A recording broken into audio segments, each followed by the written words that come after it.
Thank you, Lo. I've been talking all that time and I was on mute. Oh my goodness. So I'm going to start again because I do remember what I said. I said that I started out by saying that, yes, here we are. We are live. It's 7 o'clock CST. And I want to make sure that I start in the spirit of gratitude, thanking you for joining us for the good fight on yet another opportunity that we have to share space together. And I want you to know how much I appreciate it and how much I don't care how you show up, right? Like whether or not you are driving in the car, whether you're working your job, whether or not you're taking it in bits and pieces, whether or not I'm putting you to sleep at night, or whether or not you are sharing this with somebody else, like however you are engaged, for that I am grateful. Hotep, I see you. Thank you again for letting me know you couldn't hear me. And so in that spirit of gratitude, I also wanted to greet you in the Zulu tribal greeting of Sawubona, which means that we are one. That's basically all it means, is that because we are one, when you enter, I celebrate you, and I want you to live into the whole of I want you to be who you are, and I want to be a part of your life's journey, and I'm extending the invitation to you to accept me into part of yours. And so the Sawubona says that we are inextricably bound by our humanity, and there's nothing that we can do to escape that. That is not an opinion, that is not somebody's posit, that is not a theory, that is not a hypothesis, that is an absolute truth, that we are bound by our humanity, and there's nothing that we can do about that piece. But we can think about how we are going to how we're going to live into that. Like we know we have to, but what's the how, what is the methodology that we're going to use? Like, how are we going to do this? Because the way that we are living right now is not working. Not only is it not working, it's not sustainable. I've said this before, and I'm sure I will say it again. If we want to realize a world, if we want to manifest a world, if we want to be a part of the change in this world so that we can have one that is more equitable, more inclusive, more just, that is more peaceful, then we are going to have to learn how to live and love differently. We are not getting it right. This experiment is failing horribly. And so I want us to think about that. So that is the foundation that undergirds all of these conversations. And I was also confessing that not confessing, but acknowledging the fact that I didn't start this conversation. I'm not disillusioned by that. I'm just getting in on it. I've come into the conversation. I've joined the dialogue that has been ongoing to get us to think about what it would mean to live into that spirit of oneness. As I was talking about that, I think it's because I have on this white sweater. And it reminded me of the dress I had on when I pledged AKA in spring 91 Theta Psi at the University of Mississippi. The University of Mississippi does not have a large Black student population now. It certainly didn't have one in 1991. So there were only 4 of us online, and our name was the Pink Persuasion. And so all of us were shades of pink. I can't remember everybody's name. Look, it ain't before, and I still can't remember, but my name was Magenta, which was great because I used to wear this fuchsia lipstick. If y'all can imagine me in lipstick, it was fuchsia and it popped, baby. I could be all the way across campus and somebody say, there go Denise, because they looking at her lips, looking at my lips. And Nichelle called me earlier today. She's one of my line sisters. She's number 4, I want to say, because I'm she number 3. So it's Nicole, Denise, Nichelle, and Verna. So Nichelle called me. Number 3 called number 2 to tell me that number 4, Verna, has passed. She just very unexpectedly, she's gone. And because we took that picture the night that we crossed, and so we had to wear white, like that is part of the ritual, you can't change it. And so we all had on white. So I think that's what made me think about it.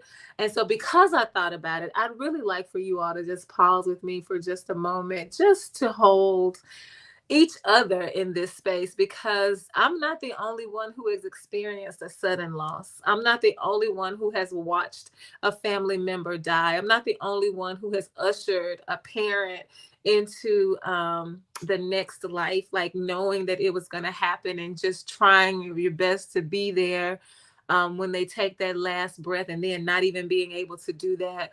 So I'm not the only one. And so I want to invite us all into a space, just a sacred space of holding each other.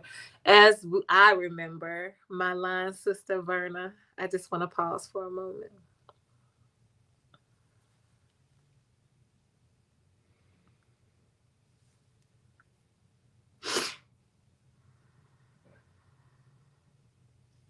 I appreciate that.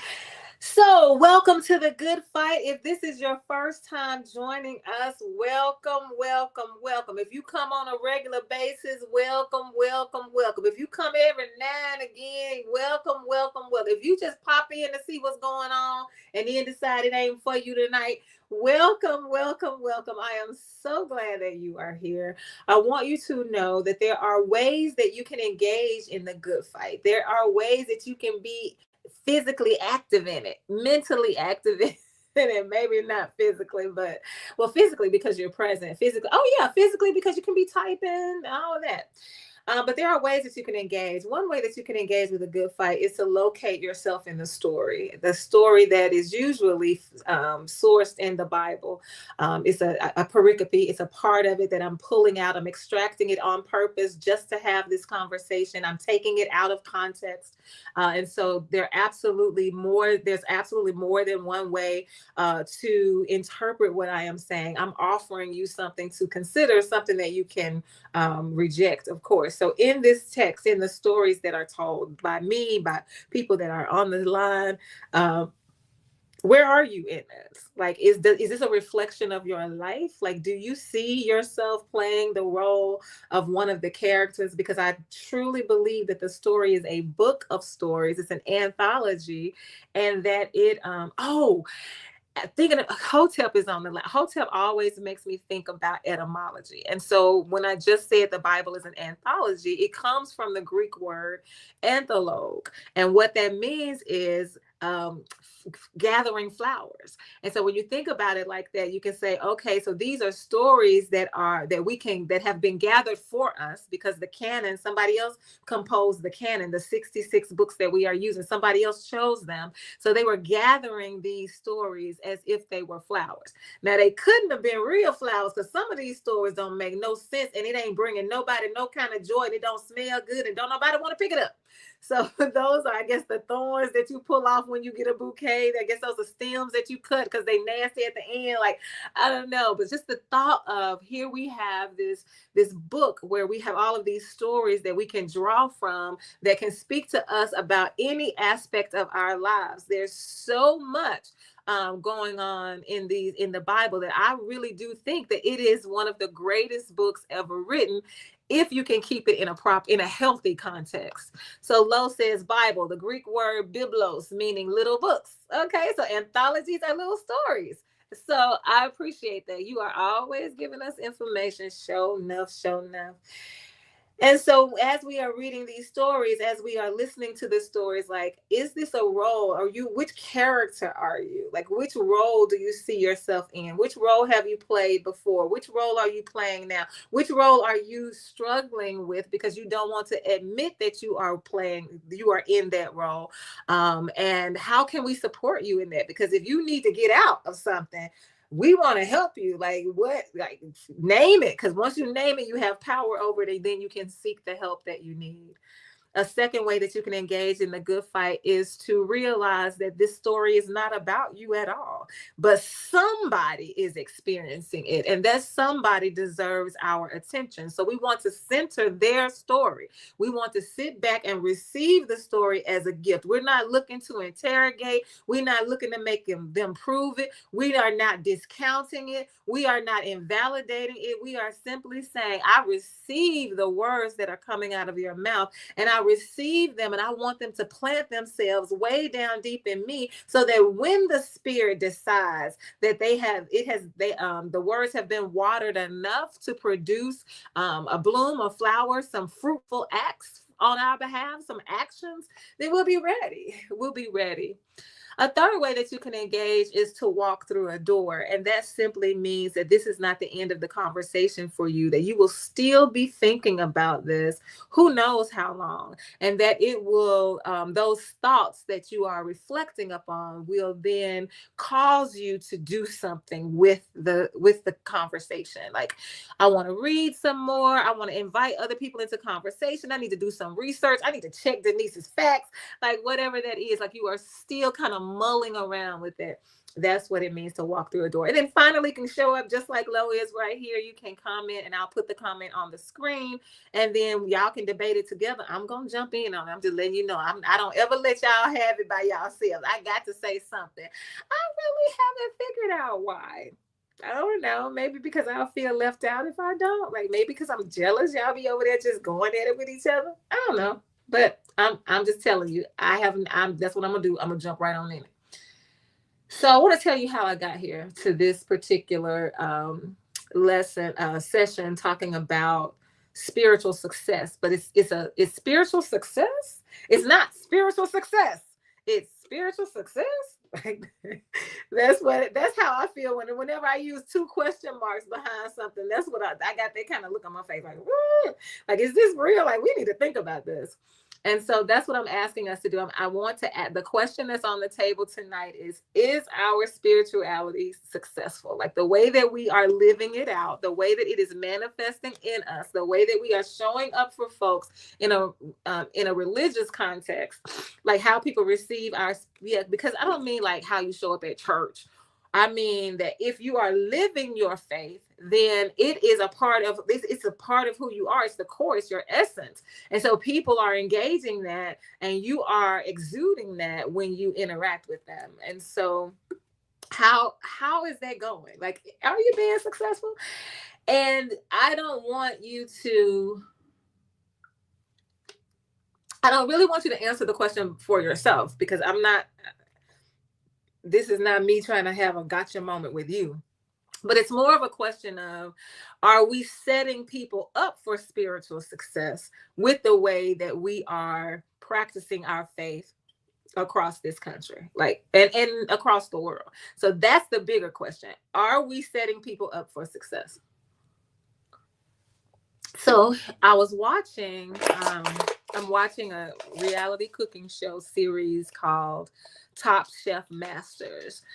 There's a top chef where these are aspiring chefs who really some of them may not have opened their own restaurant yet. Some of them are sous chefs, which means they work alongside the chef. They're not the head chef. They're not creating the menus. They're not doing that. They're not there yet. So they're young, and they lack some experience because they're young. I mean, you got to live longer to get some more experience. And so this particular series is called Top Chef Masters because these people are older. Like, they've been in the restaurant biz. They all have restaurants pretty much. They've all opened more than one restaurant, or at least one restaurant. They've been designing menus and serving as executive chef, whatever. So they have much more experience, and they have much more knowledge, of course, and they know more techniques, like all of that. So this is like the next step. First of all, can we talk about the word masters? Well, I guess we don't need to talk about that now, but to me, it just boggles my mind with the history that we have in this world around the system of enslavement, where they had people as property, and they demanded to be engaged in a relationship where I'm property and you my master. And we still use these words all the time, top chef masters. And so because of that, the language all throughout the series is about, okay, masters, you're going to be the next master. I know I'm trying to be the master. I'm like, and I really believe that is still like, there's still this yearning for us, in many of us, to want to be somebody's master, whether it is because I am your supervisor, whether it is because I am your spouse, whether it is because I'm your baby mama or baby daddy. Like, I want to be in control. I want to dominate. So this word master drives me wild, and yet I still watch it. So I'm watching Top Chef Masters. And there was, I think they were down to 4 contest, because they start off with 24 and then, and then they whittle it down. I think they're down to 4. And the way that the elimination challenge, because they have a quick fire and then they have an elimination challenge. The way that the elimination challenge is set up, in this particular case, was that they were drawing knives or whatever to determine who they were going to shop for the dish that they were going to prepare. So it was an opportunity for every single one of those chefs to decide that they were going to choose ingredients that they know are outside of the scope of the chef that they were choosing for. Because when you are in, as with any profession, like you carve out your own niche with any, so that this is what makes you stand out. Like in the world of all the restaurants we have, like what is it about yours that would make us go?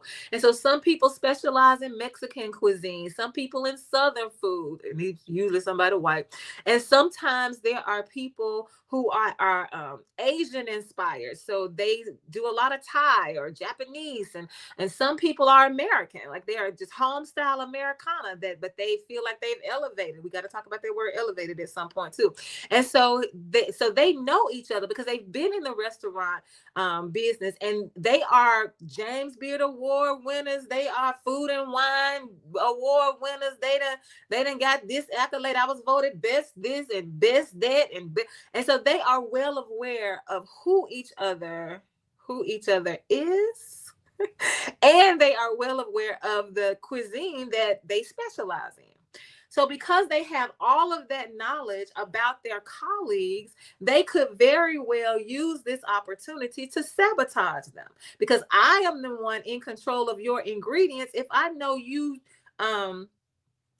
cook Southern food and I go and I buy a whole lot of Thai, I force you into a Thai direction, then you ain't gonna win, sir, ma'am, gender non-conforming sibling. You not gonna and that would be a given, and everybody knows that. And so I think one of the things we have to be cognizant of when we're watching any show like this is that there's a B-roll happenings. A B-roll meaning that they are filming some footage that we don't always see. They might use it, they may not. It's being edited. And so in the B-roll, there's usually somebody who asks a question. You don't hear the person ask the question, but you can deduce what the question was by the way the person answers. So evidently somebody asked, I think it was Jonathan Waxman. Somebody asked Jonathan Waxman, are you gonna do anything to sabotage your opponent? They had to ask him that because he said these were the words that we could hear him say. We couldn't hear the question, but we could hear his response. And he said, I would never do that. So I have too much respect for at the time. Now, at this point, they're all men. It didn't start out like that, but they're all men. I have too much respect for them. Like, the last thing I want to do is to cripple them. Now I'm paraphrasing. The last thing I would want to do is cripple them, because we are here to operate at the height of our game, right? Like we are here to go head to head to see who is going to win, because we are putting our best foot forward. We are bringing all of our experiences, all of our travel. We're bringing our palette that's been developed. We are bringing everything, the love that we have for what we do, the reason why, our families that encourage us, like all of this we are bringing into this space together. We all have the same goal, all of us trying to win. Like I would never do anything to sabotage them. I'm going to set him up for success.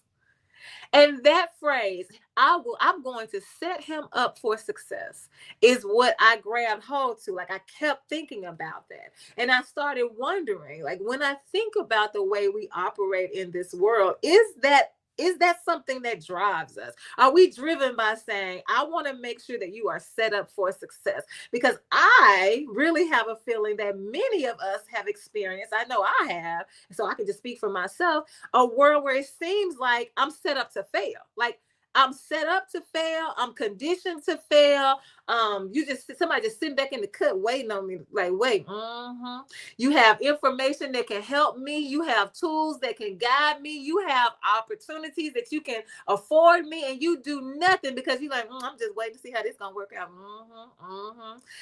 And so I was thinking about that, and I wanted to focus in on that, being set up for success in the religious realm, right? Because that's what we're talking about. That's what we show up to think about, to struggle with our faith, to challenge ourselves around our faith. And so that's the question on the table, about, do we set each other up for spiritual success when we invite people into the faith, when we meet people who are already faithful, as we begin to interact and share our stories, and then we want to tell them about our faith, like, are we setting people up for success? And it just so happens that when Nikki was preaching on Sunday, I don't remember the context with which she used this particular verse, but I grabbed hold to it because I'm like, that can work for me too. I'm going to use it too. In a totally different context. Like I said, I don't remember. Y'all already know, when something catches my attention, I have to grab it right then, and I have to kind of chew on it for just a few, give me just a few seconds. Let me know just a little bit. And then I'll let it go and I'll rejoin the conversation. And so that happens all the time. It's just who I am. I'm not going to apologize for it. I like who I am. I like the way my mind works.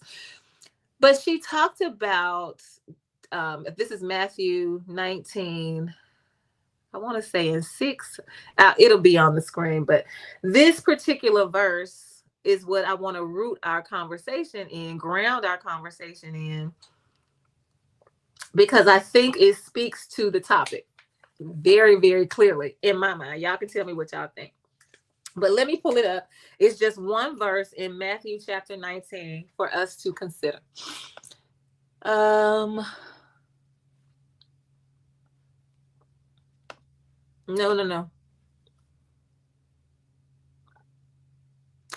Oh, did I put it up here? Oh, yeah, here it is. I want to say, yeah, here it is. Oh, I said Matthew 19. Yeah, that's it. Matthew 19 is part of this, and 18. But right now, here's Matthew 28, verse 19. And as you can see, this is the Easy English Bible of Easy English Bible translation. Like, what translation is this? The Easy English Bible. And the highlight is mine, of course, because I want you to know that I chose this verse on purpose because of the language that it uses, because I want us to consider the impact of somebody reading this. Because remember, this is coming from the Easy English Bible. So even those of you whose soul's language is not English, we want you to be able to understand what we are saying to you. So this is the language that we are using, so we can make it plain to you what we are trying to say. And so here is Matthew 28:19. So you must go to people in every country of the world and teach them how to become my disciples. Baptize them by the authority of God the Father, his Son, who would be Jesus, and the Holy Spirit. Listen to it again. So you must go to people in every country of the world, teach them how to become my disciples, baptize them by the authority of God the Father, his Son, and the Holy Spirit. So let's think about that. If I'm asking the question, am I setting you up for spiritual success? And my goal is to come wherever you are wherever you live, I'm gonna leave my country, I'm gonna leave my city, I'm gonna leave my town, I'm gonna leave my municipality, I'm gonna leave where I am with the express goal of coming to find you wherever you are across the world, so that I can teach you how to be the disciple for who I believe in. So if I'm asking the question of, is that setting someone up for success? Is it possible that that's setting somebody up for success, when what you're basically saying to them is, whatever you believe, I don't know how to care about that. It's wrong. What you believe is wrong. Your traditions are wrong. Your spiritual practices are wrong, because I have come with power. I've come with authority to tell you to be the disciples of the way, to be disciples the way I'm a disciple. I must do this. This is how I must make sure that I live out my faith. I have to convert you to Christianity, or else I'm not doing my job, and you going to hell. So if we start off a person, if we're introducing them into the faith with that kind of mentality within us, that kind of agenda working on the inside of us, I don't think anybody goes and says that. Like I don't think people go to China and say, I don't know what they say when they go to China, because I ain't never been a missionary. I lived with some missionaries, but I ain't never been a missionary. But I have been a proselytizer. I have ushered people into discipleship. I have ushered people into the faith. I have prayed many prayers of conversion, confession. Absolutely. So I've done those things. But again, I don't go in saying, listen, I got papers that tell me that I got to do this work. If I want to go to heaven, I got to do this work. I need you to convert so I can make sure I get to heaven. Like I got a quota. Like, you don't start like that, right? But that is what you are thinking, and that is what you are feeling. I was talking to Deidre the other day, and I said something like, I don't need this. I don't want to say it. Something like that. And she said, no, you need to go ahead and say it, because it's going to come out anyway. Like, even if you don't say it, it's going to be visible in you. So let's talk about whatever it is so we can work through it, because you don't need to hold it, and it's going to show up. Right. So like, put it out there, put it on the table. And so that's what we don't do. We have this agenda that's internal. Everybody that's a Christian knows it, because I just read it in Matthew 28:19. You get your papers, and you are commissioned. Go ye therefore. Like, that is your commissioning. Like, that is your assignment. Right. And so we don't say it, but the person can't help but feel it when I begin to get in conversation with you, and you start denouncing what I'm saying about my faith. You start redirecting me when I talk about my spiritual practice. You start dismissing me and just holding what I believe with unholy hands. Like, you are not, and I can feel, even if you don't say it, I can feel it.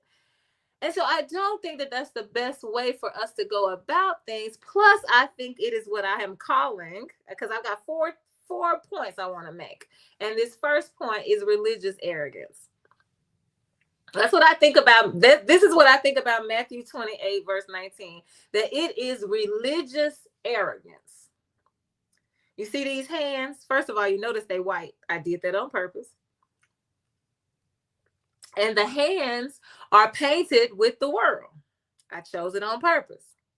And so these white hands say, I hold the world in my hands, and I stand on this verse of scripture that tells me I must go conquer every single person by the authority of who I believe in. Otherwise, I ain't getting to heaven, and you going to hell. Here's low. However, who declared that this mandatory and correct? The people who, let me put this up. I'm sorry. I'm reading it without putting it on the screen. So here's Lowe's question. Who declared that this is mandatory, and who said that it's correct? Who said this is right? Who said we have to do this? I would say the people that composed the Bible. And I would also say the people that's preaching it. the way that it is written in the Bible. And I would say the people that's believing it and standing 10 toes down on it and legislating around it and hating as a result of it and causing all kinds of chaos in our world because they have come to believe that I have the power to dominate you and make sure that you bow to, that you bend to, that I put my foot on your neck so that you are worshiping, because I'm only going to baptize you in the name of my God. It ain't no other God for you to be baptized in, because there ain't no other faith. And so it's arrogance, if you ask me. I'm calling it arrogance. That's my first point.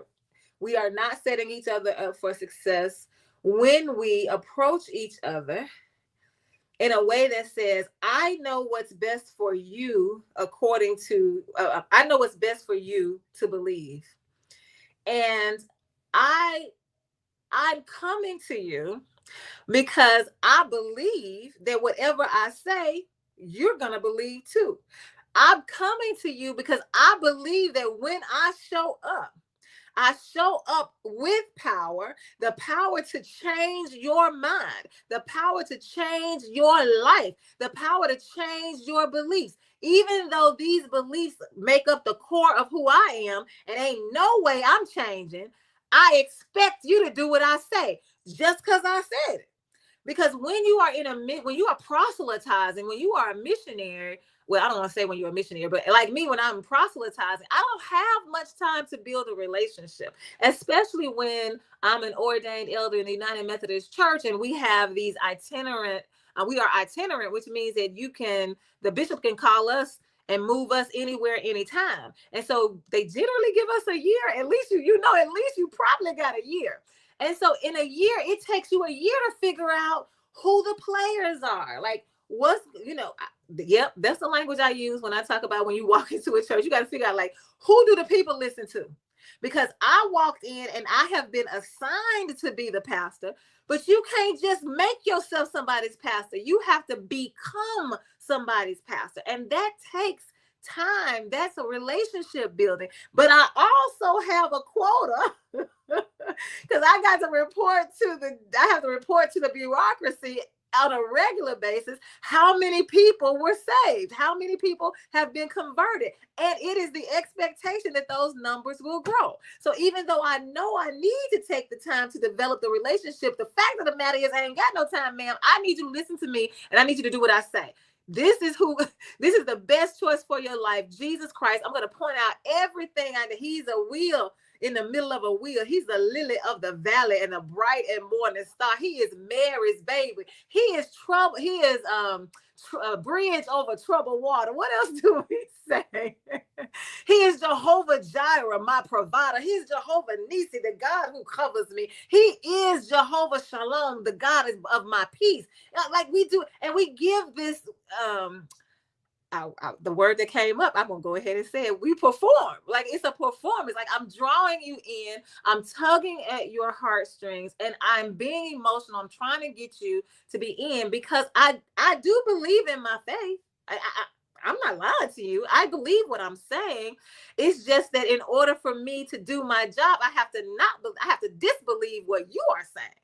And so how is it possible that we're setting people up for success on a spiritual journey if I start the journey with you telling you everything you think you know is wrong? If I start the journey with you like that. Here's low.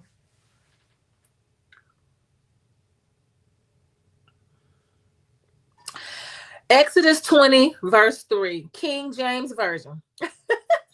Thanks for telling us which version, because somebody going to be like, I don't see that. That's why I try to tell y'all where I'm looking to. Thou shalt have no other gods before me. Notice the plural word gods, recognizing that there was many gods in that time. I'm actually glad you brought this up, Lo, because I felt myself get tangled up last week when I was talking about Jesus saying that he's not God, but then using the definition of Jesus being God, meaning that Jesus is God in the flesh, and then saying that we are, if that's the definition, we are also God in the flesh, so we are God too. But then I had just said that Jesus is not God, and then I'm like, wait a minute. So I got my own self tangled up. And when I walked away, I was like, yes, that's what I didn't think about it in the moment, but in the moment it's because I'm operating with this idea that, oh no, Jesus not the God, not this God that we call omnipotent, that we call omniscient, that we call omnipresent. Like, that's not Jesus's role. Like, Jesus is not God in that way. And so we have conditioned ourselves to believe like there's this one deity, and everybody is supposed to serve this one deity according to their beliefs. And then think about how many beliefs we have and how they conflict with each other, because the African Methodist Episcopal Church had to leave the United Methodist Church because of racism. Like, you have some people, like I left the Baptist Church because of sexism. And so you have all these beliefs that you say point to the same God, and in essence it's no way that God can be for both of us. If I am praying for you to die, if I'm praying to one God for you to die, yes, people pray for folks to die in several different ways. It's in the Bible. It used to be one of my favorite verses, where you have one of the prophets, one of the psalmists, that would say, smite them. I used to love saying it. I smite you. Oh, those were the days. But anyway, okay, so that might be too harsh of like that language might be too harsh for folks. But if you are praying for me not to succeed, not to be successful at something, you're praying to this God, and I am praying to the same God to be successful. Whichever one gets the favorable outcome, if I am unsuccessful, you get the favorable outcome. If I am successful, I get the favorable outcome. What message does that send to us about this one God that we were both praying to? That I was wrong, that I don't deserve it. So if you say, if the person praying for me not to be successful is favored, they get what they want, then the person who's not successful is left feeling like, wait, what happened? Like, why didn't I get this? Do I not deserve to be successful? And then we start to blame ourselves. Well, maybe I'm not praying enough. Maybe I'm not fasting enough. Maybe I'm not tithing enough. Maybe I'm not volunteering enough. Maybe it's something wrong in my home. And then we start changing ourselves because we try to figure out, if I do all of these things, then will I become successful? And so I'm glad that you brought that up, because there's the God that people are serving that's in the Bible. Other people do not recognize Jesus as God. They recognize Buddha. Do they recognize Buddha as God? I don't know if they recognize Buddha as God, but I know they recognize Allah as God and Jehovah as God. Absolutely, some people do. And so we have to make room for the fact that God can manifest to people. That book, I will never forget that book. I highly recommend this book. It is called The Noticer. And that is what the book is about. It's about God showing up for you in the moments that you most need God, and in the way that you can receive God. It's also a thread that runs through the shack, because the man who was the protagonist in the story, his daughter was kidnapped, raped, and murdered. And so for God to show up as a man, he wouldn't have been able to receive it, because all he could think about was what this man had done to his child. And so we have to make room for the fact that even if you say it's different gods, there are different pathways to that God. And Jesus is not the only way. So it's arrogant for you to show up in somebody else's country and demand that they believe what you believe, and you haven't even taken the time to develop the relationship, because you believe you have the authority to do it, and it is your mission to do it, and you're trying to make sure you tick as many boxes as possible so that you can get to heaven. And then you can make yourself feel better by saying, well, at least I saved them from hell. Did you? It might not work out. It might actually work in the reverse. I mean, we don't know, and we probably won't ever know. So that's my first argument. Like, no, I do not think we are setting each other up for spiritual success, because I think that we are religious. We are we are arrogant. We're suffering from religious arrogance, believing that we can just show up and force our faith or coerce people into our faith for our own good. Okay, so the second reason that I think that we are not setting people up for spiritual success is found in this verse. I'm gonna put it up on the screen. I did the same thing. I pulled out the part that I wanted to pull out, and I highlighted the part that I wanted us to focus on so that I can make these points. This is Matthew 18. I'm still in the same, I don't believe I've changed versions. This is about that time the followers came to Jesus and asked, "Who is the greatest in God's kingdom?" Jesus called a little child to him to come to him. He stood the child in front of the followers. Then he said, "The truth is, you must change your thinking and become like little children. If you don't do this, you will never enter God's kingdom. The greatest person in God's kingdom is the one who makes himself humble like this child." And so the part I want us to focus on is found in verse 3. The truth is, you must change your thinking and become like little children. If you don't do this, you will never enter God's kingdom. And so the point that I'm making now, saying that no, we are not setting each other up for spiritual success, is because we are asking people, demanding people, I shouldn't say demand, requiring people as part of this faith to live in a perpetual childhood, that to stay a child forever. You got people now that's 80 years old talking about, I'm a child of the king. And so even though I don't think that they are really thinking deeply about what they're saying, let's take a moment to think more deeply about it. What do we think about? Like, who are children to us? Children are these amazing gifts. In this case, I will use the word blessing.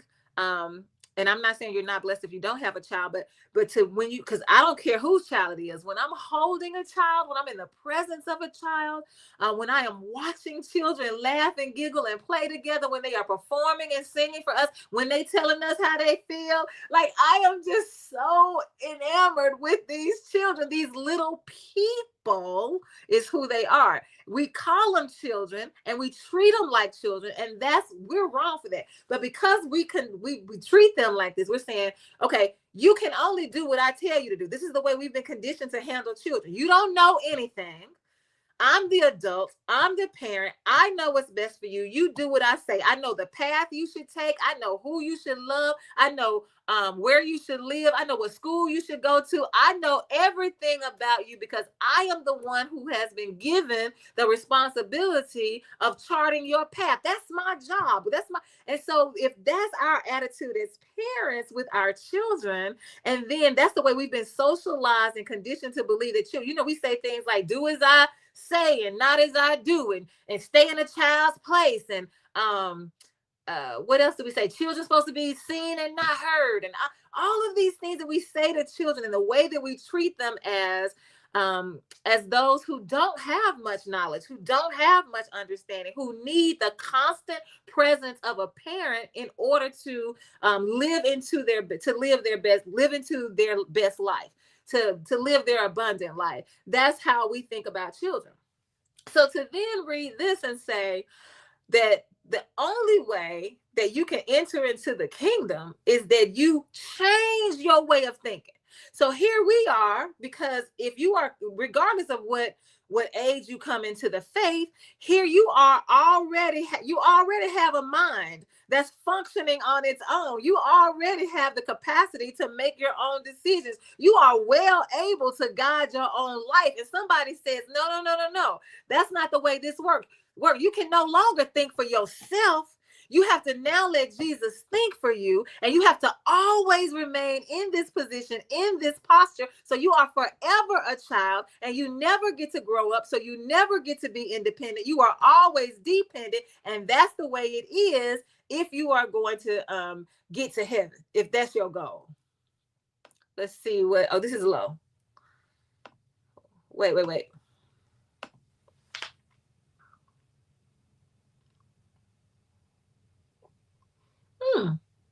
This is an interesting point. That's why the larger society wanted Black folks to shave their facial hair, because it shows a lack of maturity. You know what? I think that there is you've offered something to us to think about, because I've heard people say more than once when somebody shaves. I've said to a person that used to have a beard or used to have facial hair, and when they shave, I'm like, you look so much younger. I've said that.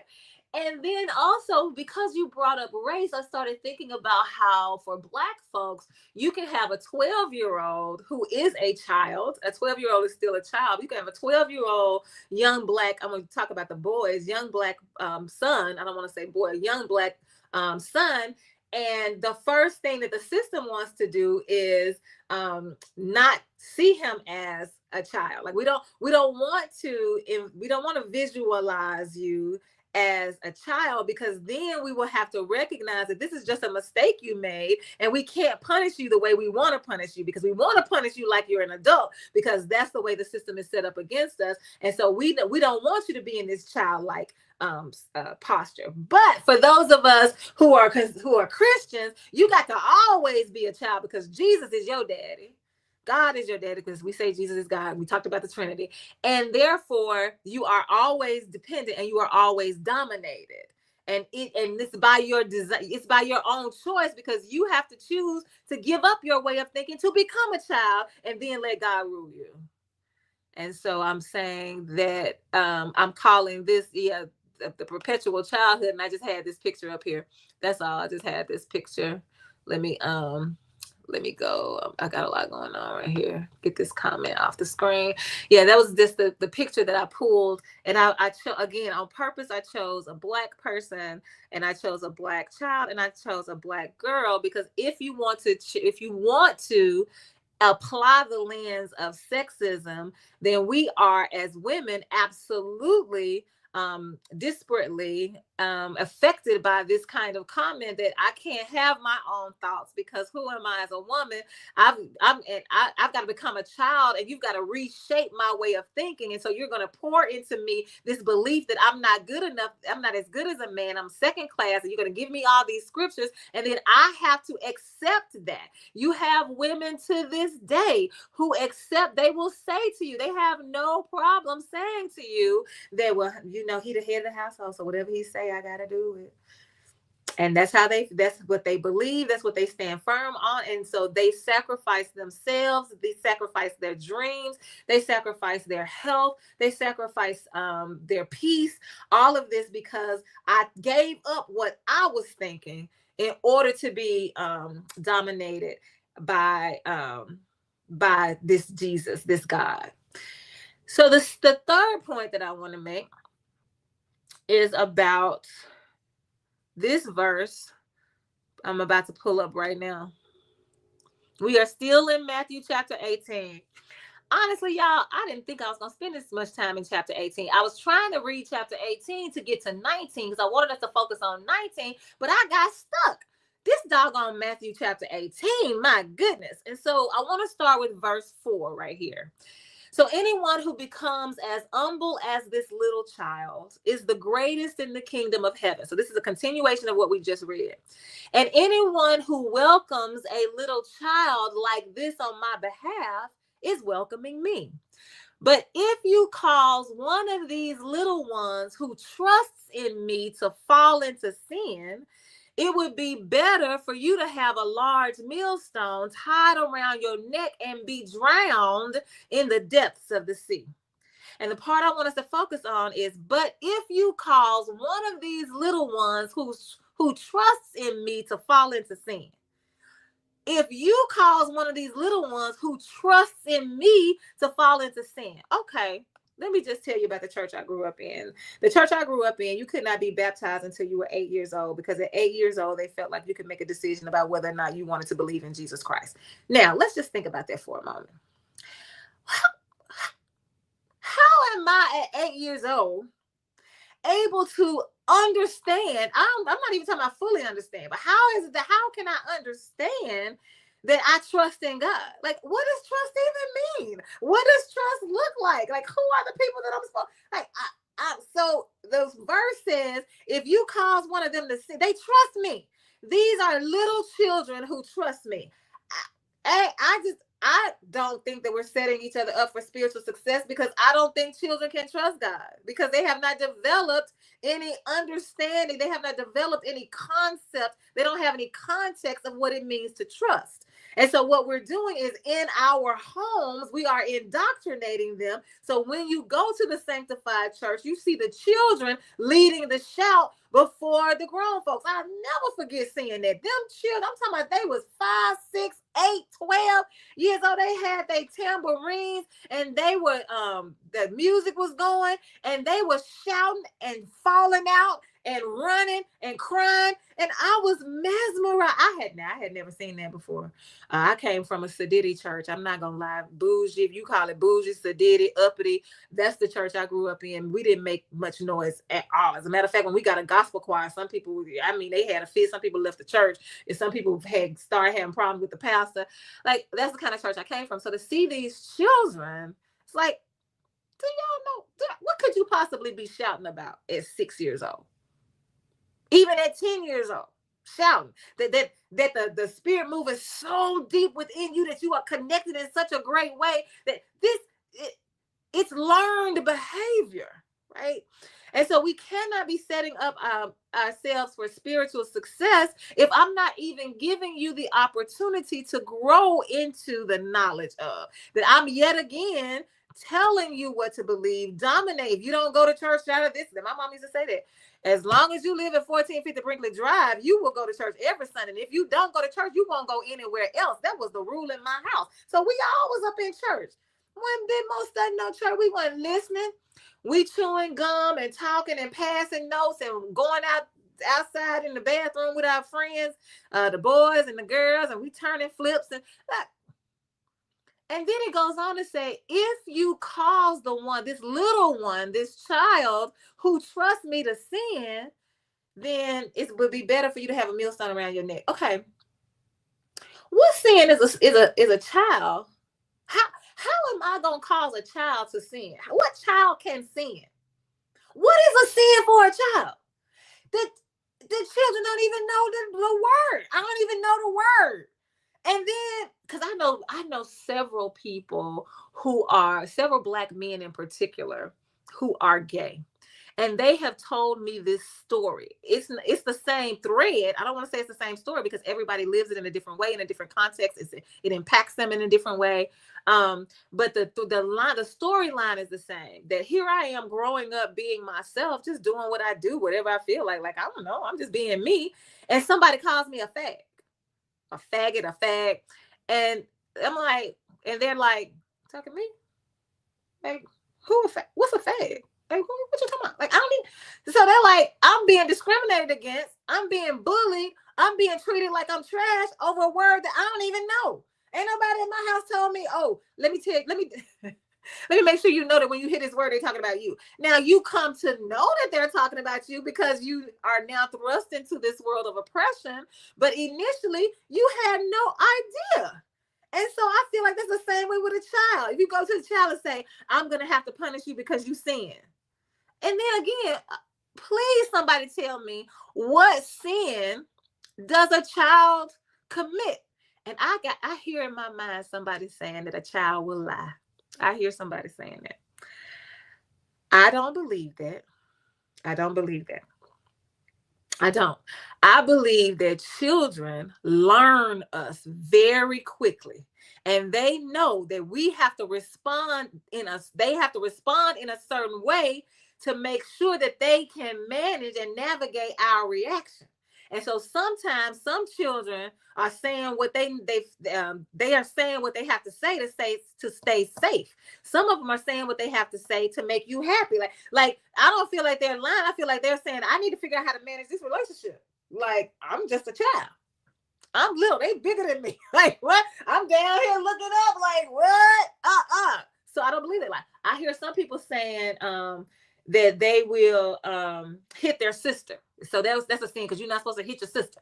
Well, you hitting their sister because you are disciplining them using corporal punishment in your home. especially a lot of Black homes. I'm not saying all, but a lot of Black, because we're still carrying that from the system of enslavement. We still carry that in ourselves, that we got to beat somebody with a whip, and we got to beat them until they bleed, and we got to beat them every time we think about it. We got to get mad. Then we're going to let somebody else come in here and beat them. Like, all of that we care. So now I'm doing exactly what I see you doing, but I'm the one that's sinning and I'm the child. I just think that it is what I'm calling no, right here, harsh accountability. Because it says, first of all, you're putting so much pressure on me to make sure that this child doesn't sin. So I gotta treat them like they robots. Don't talk when we get to the church. Don't move when we get to the church. Don't wiggle. Keep this jacket on. Keep this tie tight. Like, all of this that we're making them do to fit into this mold so that they can be the best little children. Because if somebody says that my child is not right, then I'm the one that's going to be held accountable. And look how harsh the accountability is. Like, if I don't do right by these children, I can end up in hell. Who wants to do that? And so I think that is the third way that I want to offer, that we, as my argument for saying, no, we are not setting each other up for spiritual success. And then the last one that I have is still found. I'm still in Matthew chapter 18. We just did, I think, 4 through 6 or something. I think I skipped 7, and now we're on 8. Listen to what it says. If your hand or your foot makes you sin, cut it off and throw it away. It is better for you to lose part of your body and have eternal life than to have 2 hands and 2 feet and be thrown into the fire that burns forever. If your eye makes you sin, take it out and throw it away. It is better for you to have only 1 eye and have eternal life than to have 2 eyes and be thrown into the fire of hell. And this is the picture that I found for that. Look at that. I'm laughing, but it's not funny. You see them feet that are dismembered. The person has been dismembered, disembodied. And so you got these feet, these hands, like all of this just floating around because what message are we sending? We're sending that your body can never fail. You can never make a bad decision. You can never do anything wrong. You can never make a mistake, because if you do, look how valueless your body is. Like, just cut your foot out. Like, what difference does it make if you're maimed, if you have to walk around as a person who is now differently able? What difference does it make how that impacts your life? What difference does it make if you don't have a heart? Like, what does it say about the value of our body when we cannot allow ourselves to do anything quote unquote wrong, especially when we got all these definitions of what right and wrong is? Who can really give me an adequate list of and say these are guaranteed sins? Now, you can bring up the one in the Bible where it says blaspheming the Holy Ghost. That's the only one I done found where it's guaranteed. Like, these other sins we done made up. And so y'all done made up some construct that I don't even know about until I do something wrong. And then because I've done something wrong, I need to punish my body. I don't think they necessarily mean cut it off for real, but they're saying you need to punish your body. And that's what Paul talks about. I beat my body into submission. What? And so that's psychological trauma. You grow up hating yourself. You grow up hating your mind, the decisions that you make. You second guess yourself, which causes low self-esteem. It's just ridiculous. Here's low saying your body's supposed to be your temple. Well, that's what it's supposed to be. But if you make a bad decision, your temple ain't worth nothing. You need to cut it up and throw it away. So it's 8:01. I'm over my time. Thank y'all for joining me for the good fight. The answer to my question is, are we setting each other up for spiritual success? I say no. What say ye? Let me know, and I'll see y'all next week. Bye. Thanks for being here.